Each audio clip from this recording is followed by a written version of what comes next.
Halo teman-teman semuanya, Assalamualaikum warahmatullahi wabarakatuh. Jadi pada kesempatan video ini, kami akan menjelaskan mengenai salah satu materi dari mata kuliah bank dan lembaga keuangan lainnya. Adapun materi yang akan kami sampaikan pada video hari ini adalah mengenai bank dan lembaga keuangan non-bank.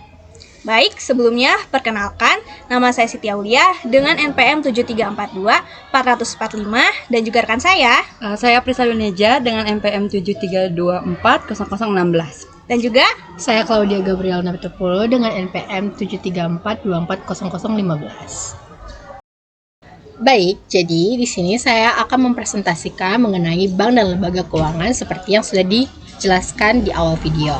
Nah, kita di sini akan mempresentasikan mengenai pengertian bank terlebih dahulu.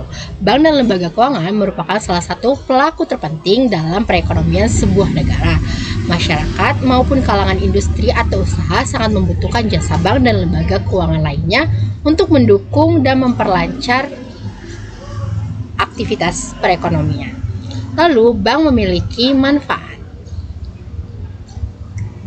Manfaat bank. Apabila fungsi intermediasi berjalan baik, maka manfaat dari keberadaan bank adalah sebagai berikut. 1. Pemilik dana mendapatkan penghasilan bunga. 2. Peminjam terpenuhi kebutuhan dananya. 3. Bank mendapatkan penghasilan dari selisih antara bunga dana dengan bunga pinjaman. Yang keempat, ataupun yang terakhir, perekonomian mendapatkan mekanisme alokasi sumber-sumber dana secara efektif dan efisien. Saya akan melanjutkan materinya. Yang berikutnya adalah lembaga keuangan. Suatu badan usaha yang aset utamanya berbentuk aset keuangan atau financial assets maupun tagihan atau klaim yang dapat berupa saham atau stok, obligasi, dan pinjaman daripada berupa aktiva real. Semua badan yang melalui kegiatan di bidang keuangan menarik uang dari masyarakat dan penyaluran uang tersebut kembali ke masyarakat, menyalurkan kredit kepada nasabah atau menginvestasikan dananya dalam surat berharga di pasar keuangan. Hal tersebut berdasarkan Undang-Undang Nomor 14 Tahun 1967 tentang pokok-pokok perbankan. Kemudian ada juga jasa-jasa yang disediakan oleh lembaga keuangan. Yang pertama adalah transformasi aset keuangan melalui pasar, perdagangan aset keuangan atas nama pelanggan, perdagangan aset keuangan untuk kepentingan perusahaan sendiri, membantu pembuatan aset untuk pelanggan, dan menjual aset keuangan tersebut kepada pelaku pasar lainnya, yang dilakukan oleh perusahaan penjamin emisi atau underwriter. Adapun perbedaan bentuk lembaga keuangan antara bank dan bukan bank dilihat dari segi kegiatannya. Yang pertama adalah penghimpunan dana.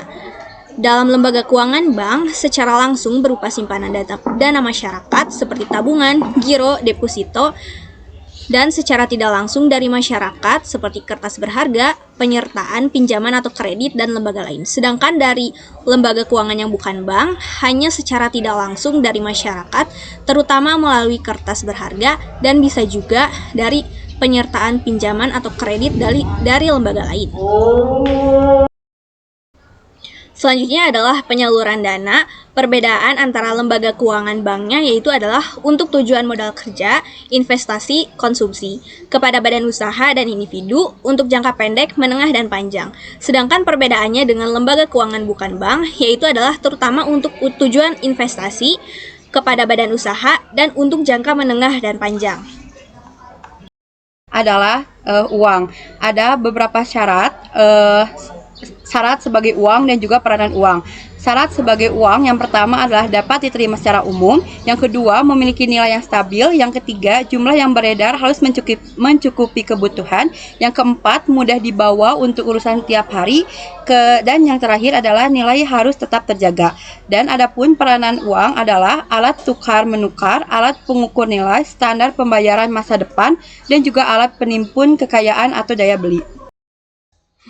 Sekian presentasi dari kelompok kami. Mohon maaf bila banyak kesalahan. Wassalamualaikum warahmatullahi wabarakatuh. Dadah. Bye.